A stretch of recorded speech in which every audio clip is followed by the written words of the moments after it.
So from Google, we're going to do a search, and I'm going to look up pizza.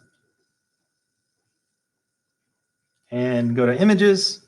And then now, as you know, photos, or as you should know, photos, images, any kind of art are under copyright.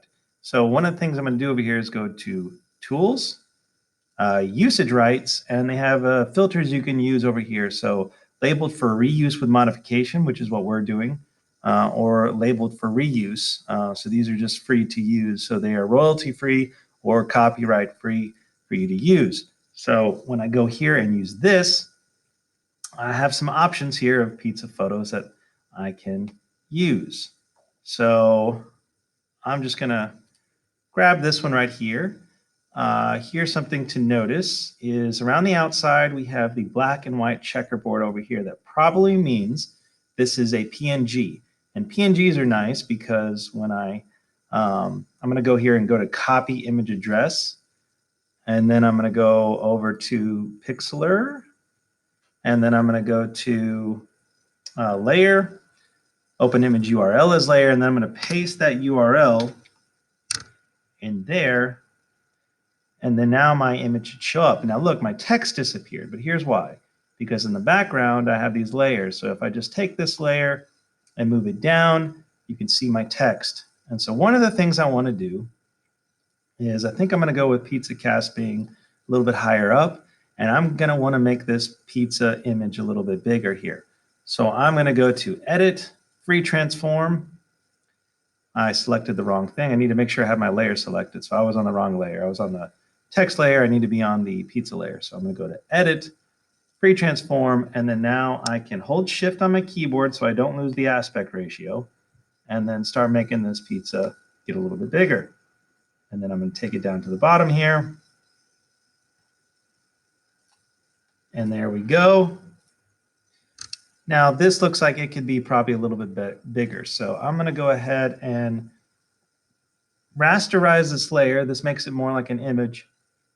So now I can do the same thing with it. I can select this one and go to Edit, Free Transform, and then now I can make the Pizza Cast portion bigger.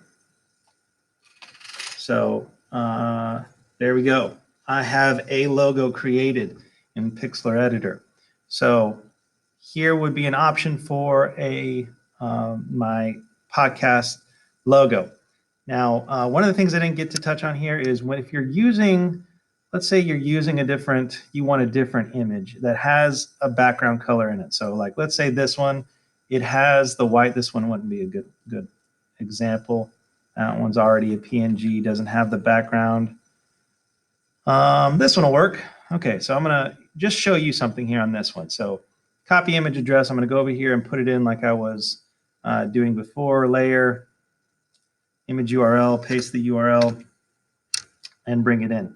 So, didn't work that way. Okay, so if you have an image you really want and you want it to work, you can save that image, save it on your computer. I'm just gonna do it to the desktop because, but you should save yours to your H drive.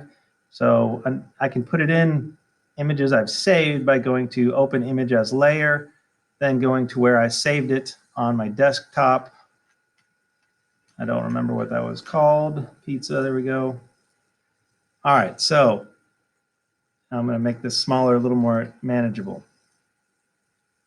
Okay, so this image, I have several ways I can adjust it. If I want to get rid of this white, a couple ways I can do it. But if I had a bunch of different colors back there, I would have to use my eraser, and I'd use my eraser tool, and I would just very carefully go along the edges like that, and then remove everything there. If I needed to zoom in, I can hold Alt on my control on my keyboard, and then use the Rolly on my mouse, and I can zoom in nice and close and make sure I do a good job erasing along the edges. Okay. Another way I can do it is because it's a solid color, I can go over here and use the magic wand. Tolerance is how much of a certain color it grabs. So you don't want to turn it too high. If you turn it too high, it grabs everything. But I can click in the white, hit backspace on my keyboard, and then Control D on my keyboard to get rid of those dotted lines. And then now I have it singled out like that. Okay, so that's how